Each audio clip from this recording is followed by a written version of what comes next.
Just a small town girl. So this week's episode was a little bit off. It's a nice way of saying it. It was really emotional, you know. It was really funny in the beginning, and then a little bit depressing toward the end. I mean, I left the show, I actually tears coming down because it was depressing.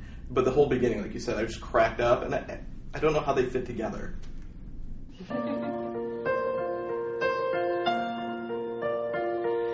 My love. I could totally sing the song with Finn, but screw him if he thinks he's taking the Diana Ross part from me.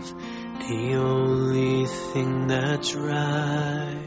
So my favorite part of the episode was actually the very beginning scene when they were talking about ballads and Rachel and Mr. Shue sang Endless Love, and then they had all those inner dialogues going on. I thought that was hilarious. You didn't, paying attention to the song didn't really matter. I mean, the whole part was just listening to what they're saying back and forth. Right. Kurt saying his thing about Finn where you're like, hilarious.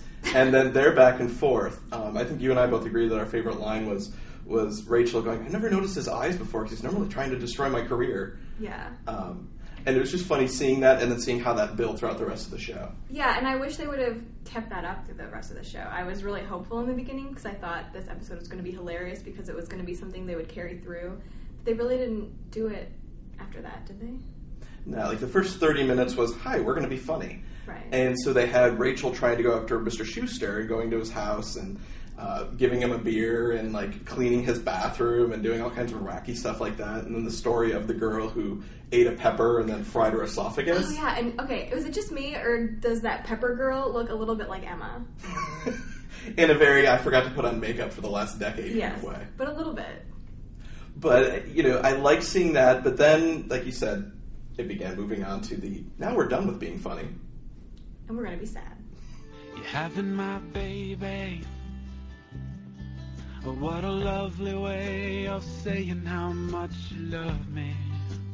You're having my baby. Oh, what a lovely way of saying what you're thinking of me. Like you said, the second part of the show wasn't funny, but it kind of needed to be done. We needed to know that Quinn was eventually going to tell her parents that she was pregnant, and she's had been for pretty much the whole season. So we needed that to happen, but at the same time, like we said before, it was really funny, and then all of a sudden it was, wow, I'm going to kick my teenage daughter out of the house. Right. It was really heavy stuff for this show. And normally when they do heavy, but they'll make a twist to it so that it's really funny in almost a wrong way. And that didn't really happen this episode. Although I did love the last scene when they were singing Lean On Me. Mm-hmm. That was touching. The entire cast singing to them, you're like, oh. But it just seemed, I left and I was kind of like, oh, I'm crying, but there was really no funny part to it. There wasn't like a laughing crying. Right. It was just like... It was very sad. Yeah, I just kind of wanted to go crawl into a ball. And you really do feel for those two. I can't help but really feel bad for Finn. Just because he has no idea that he's not the father. But hopefully that'll start to change because Puck did tell Mercedes this week. That's what I'm interested to see how that works out. I mean, now that she knows, that's something you can't... I mean, you're a high school girl. There's no way that you're going to be able to keep a secret like that. Right. Her reaction was really interesting to me. It was. Very quick and very to the point of saying, there's a difference between being a dad and being a father, but I don't know what's going to happen next with that. I'm hoping more people find out. And I'm also hoping soon that Mr. Shue finds out that his wife is really not pregnant. And then leaves her and goes and makes out with Emma. Yes. That's all I really want. When did this start with Rachel? We sang a duet in Glee Club. Endless Love. Okay. In hindsight, that was probably a mistake. Yeah. So we'd really like to hear from you and your thoughts about this episode. You can email us. I'm Erin.Patterson@Jacksonville.com. And I'm Joe.Black@Jacksonville.com. Now, we won't be here next week on a video, but we both plan to blog, so please check us out at jacksonville.com/Gleetastic.